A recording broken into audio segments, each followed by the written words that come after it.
Yo, what is up guys? It's your man, I Do a Barber, back with another haircut tutorial, and this one is another one of those new drop fade videos. In the last one, you didn't get to see me create the guidelines and bald out and all that stuff. So in this one, you actually get to see all of that, to see how I created these guidelines and created the shape of the new drop fade. So as you see, the guideline is like a mohawk. It goes down to a V in the back, and I just balled out the side. So now I've got the shaver on and I'm cleaning up everything that I balded out. Now I'm buffing out that line with my trimmers, and whatever was left by the shaver, I'm just buffing it out with the trimmer. So now I'm creating a 1-inch guideline here, as you can see, and it's actually a little bit more than 1 inch. And the reason for that is, with this client, he has grays. If you can see that, once the hair is a little bit shorter, you can see the grays pop out.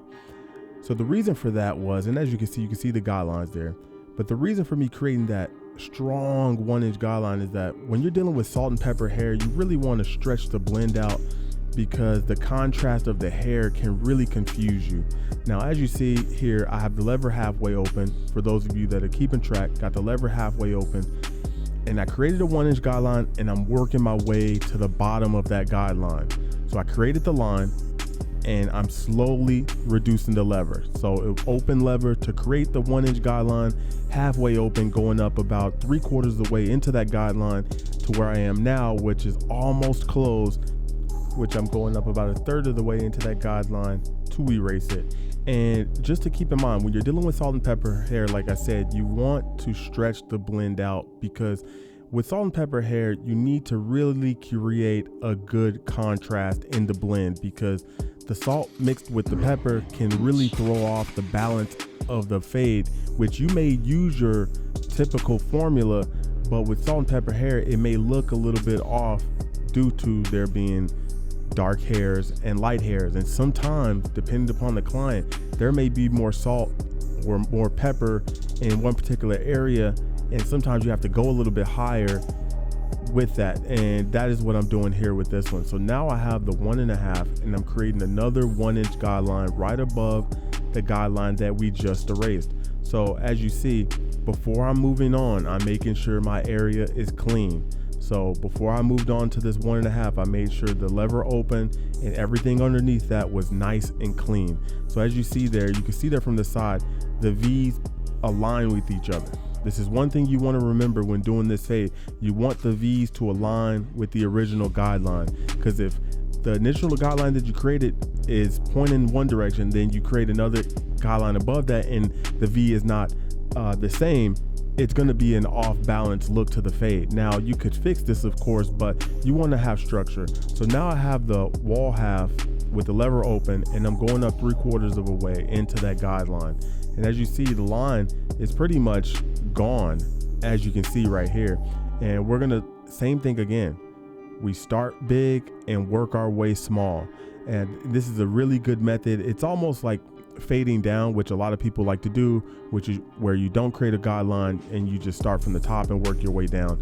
The reason I like this method is that you can really control the contrast of the blend instead of working your way up, which you run the risk of bringing the blend up too high and then you'll have problems. So now I have the 3.5 on, and I'm going up another inch. This will be the highest guard, or not guard, but blade that I will use in this fade is the 3.5. We'll do some scissor over comb and some clipper over comb a little bit later to tidy up some things. But as you see, I'm just using it really to create shape, because I'm going towards the top and this will be the highest that I'll use. So now I'm going to put on my 2 blade, and I'm going up halfway into that guideline that I just created with the 3.5. So as you can see, like, there's certain areas that are a little bit darker because of the salt and pepper, but you just have to adjust that. So as you see, as his hair is shorter, more of the salt and pepper is starting to pop. So now I've put the wall half with the lever open, and as you can see, like, I'm going up higher than I typically would have in that area, and that's because of the salt and pepper. So now you're going to see me do the other side. It's going to be a little bit faster, and just pay attention. The steps are all the same, you're just going to see it a little bit faster. So just pay attention to what I'm doing, and if you were paying attention to the other side, you'll see all of the steps, and you should know what I'm going to do before I do it. So just pay attention, take some notes, I hope this helps.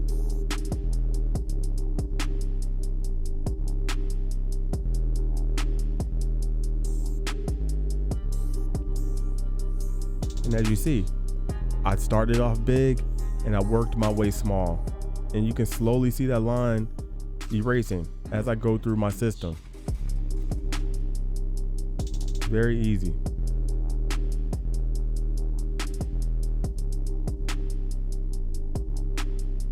One and a half, 1 inch guideline. And obviously he's Asian, as you can see, unless you're blind. And sometimes their hair can be a little bit tricky to fade. And of course I'm dealing with Asian hair and salt and pepper hair, so it's like a double whammy. But if you have a good system and you're confident enough, you can work your way through these things. So as you see, wall half, erasing everything. So now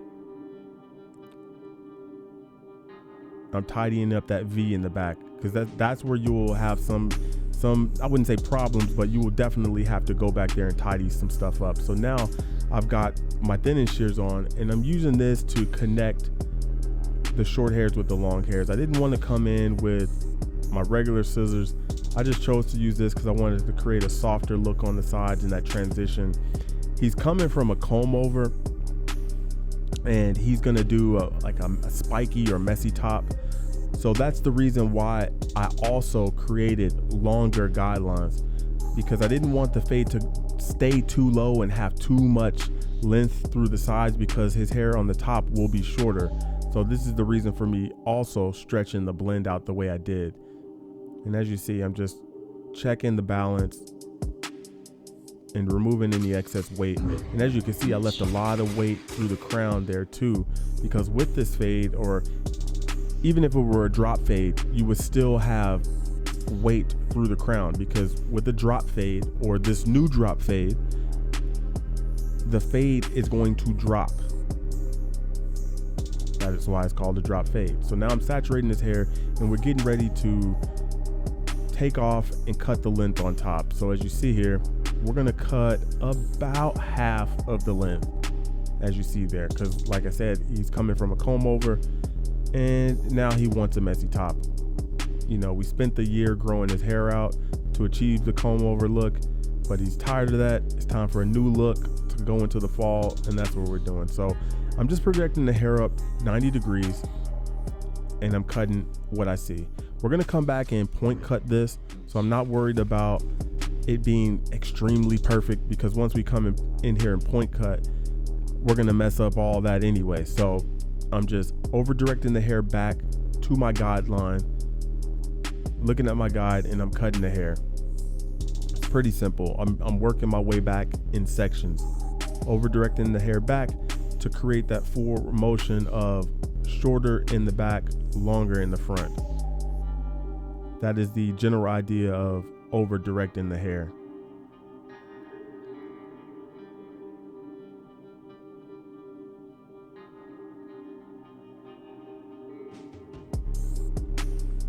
As you see, I'm combing the hair, and I'm just checking the balance. So now, saw little areas, I'm just gonna use clipper over comb, because it's quick and easy.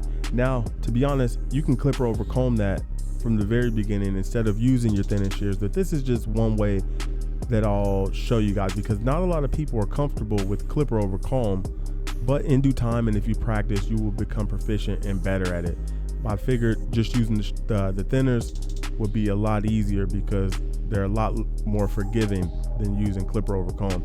So now I'm just pulling up sections now, and I'm point cutting. I'm creating a lot of texture, which will help him create some movement and make it easier for him to style with this type of look. So I'm pulling up sections, and I'm going about an inch or two into the hair, just creating an uneven look here. And I'm just pulling up sections, looking to see what I can do with the hair. And as you see here, you can see as I cut the hair, the effect that it is having on the hair by point cutting, and how uneven the hair will be. And you see here, that's the thing, when you create a blunt look, the hair will have a blunt look, as if it were cut even. But now with me point cutting, it's creating a different type of look. So now as you see, I'm combing the hair. I'm just really combing the hair like this to see any unbalances. And as you just saw there, I found one just by combing the hair like this. I saw this patch of hair that I may have missed earlier, and I'm just gonna cut it now. So now I'm combing it again. You see there's another section. You can see that hair that sticks up, and all I'm doing is removing it because I want to create that almost not I wouldn't say like a full hawk shape, but the hair through the recession area is going to be, I want it to be a little bit shorter than obviously the middle or the apex of his head. So now I'm just point cutting here in the crown. I just pulled up that long section there, and we're going to style now. So I'm using my Ideal Barber dry matte clay. As you see, not too much. And he wants it messy, and that's what we're gonna do. I hope you guys enjoyed the tutorial. If you do, please leave a like, share, and subscribe, and press the notification bell. And don't forget to browse the channel because I do plenty of barbering videos and I have pretty good barbering content. So now I'm just gonna do the edge up. Very conservative. We're not trying to go overboard here. We're just gonna be very conservative with the edge up. Just add a little bit of tidiness to the haircut. This is just, I mean, this is a little, I would call this icing on the cake. Is it necessary with this type of haircut? Not really, but it does add a little extra icing to the cake.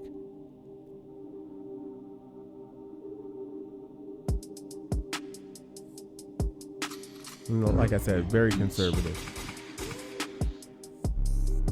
And if you guys like any of the products you see in this video, minus the styling products, links will be in the description below for my Amazon affiliate links. So now I'm just tidying it up with the razor, keeping the blade flat, stretching the skin, and removing any excess hair. Especially when the hair is at that length, it's really important to come back with the razor and just help tidy everything up. So there you go, guys. That's the look. I hope you guys enjoyed it. I hope you got anything, or I really hope that you found it helpful, and maybe try this fade now. You can see how it looks, finished product, spiky look on top. You see how the fade drops back, still below the occipital bone. You don't have, it doesn't look like a mohawk in the back now that everything is faded out, but from the initial guidelines, it will be different. And of course, you can play with this fade, change the overall contrast of the fade. If you want to leave more length in the sides and the back, you can do that. And I hope you guys found this helpful. It's been your man, I Do It, signing out. I'll holla.